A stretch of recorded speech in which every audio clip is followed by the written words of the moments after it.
At first glance, it looks less like a warship and more like a floating city. A massive steel structure stretching longer than 3 football fields, rising above the ocean with a flat deck the size of several city blocks. Thousands of people live and work aboard it every day. Aircraft take off and land just meters apart. Entire operations run around the clock, even in the middle of the open sea. This is the Gerald R. Ford-class aircraft carrier, and it represents the most ambitious transformation of American naval power since the end of the Cold War. For decades, U.S. aircraft carriers have served as the backbone of American global presence. They are mobile air bases that do not require foreign soil, permanent infrastructure, or political permission to operate. Wherever a carrier strike group appears, it brings with it air power, intelligence, logistics, and command capability, all in one place. But the Gerald R. Ford is not simply a continuation of that tradition. It is a fundamental redesign of how an aircraft carrier functions, how it fights, and how it will adapt to the future. The ship was created to replace the Nimitz-class carriers, which entered service in the 1970s and proved themselves across decades of operations. Those carriers were built for a different era, one defined by analog systems, Cold War assumptions, and predictable adversaries. Over time, they were upgraded repeatedly, but their basic design remained rooted in the technology of the past. The Gerald R. Ford was built differently. From the very beginning, it was designed around modern warfare. Not just current threats, but unknown future challenges that may emerge decades from now. This philosophy influenced nearly every aspect of the ship, from its power generation to its internal layout. At the heart of the carrier are 2 advanced nuclear reactors, each more powerful than those found on earlier classes.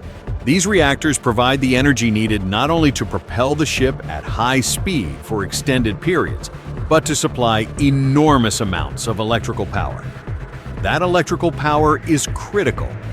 Modern naval combat is increasingly driven by electronics. Sensors, radar systems, communications networks, and electronic warfare platforms all rely on vast and reliable energy sources. Unlike older carriers that had to carefully balance power usage, the Gerald R. Ford was designed with surplus capacity in mind. This allows the ship to support next-generation systems that have yet to be fully deployed, including future radar upgrades, advanced defensive systems, and potential directed energy technologies. In practical terms, this means the carrier can be modernized throughout its service life without needing major structural changes. The flight deck, however, is where the most visible transformation occurs. Traditional steam-powered catapults have been replaced by an electromagnetic launch system. Instead of relying on steam pressure, aircraft are launched using controlled electromagnetic force. This provides smoother acceleration, greater precision, and more consistent performance under varying conditions. The advantages are significant. Aircraft experience less mechanical stress during launch, which extends their operational lifespan and reduces maintenance demands. The system can also be adjusted more easily for different types of aircraft, whether lighter unmanned platforms or heavier manned fighters. On the recovery side, advanced arresting technology allows aircraft to land safely at a higher operational tempo. Together, these systems enable the carrier to generate more sorties per day than any U.S. carrier before it. In real-world operations, sortie generation is everything. The faster a carrier can launch and recover aircraft, the more influence it can exert over events far beyond the horizon. In crisis scenarios, that speed can define outcomes. Despite being more technologically advanced than any carrier in history, the Gerald R. Ford actually requires fewer sailors to operate. Automation plays a key role in this reduction. Digital monitoring systems handle tasks that once required large teams, and redesigned internal layouts streamline maintenance and logistics. This reduction in crew size has strategic consequences. Over the ship's expected 50-year service life, fewer personnel mean lower operating costs, reduced logistical strain, and improved sustainability. It also affects daily life aboard the carrier, easing overcrowding and reducing fatigue during long deployments. The ship is not only a launch platform for aircraft, but also a floating command center.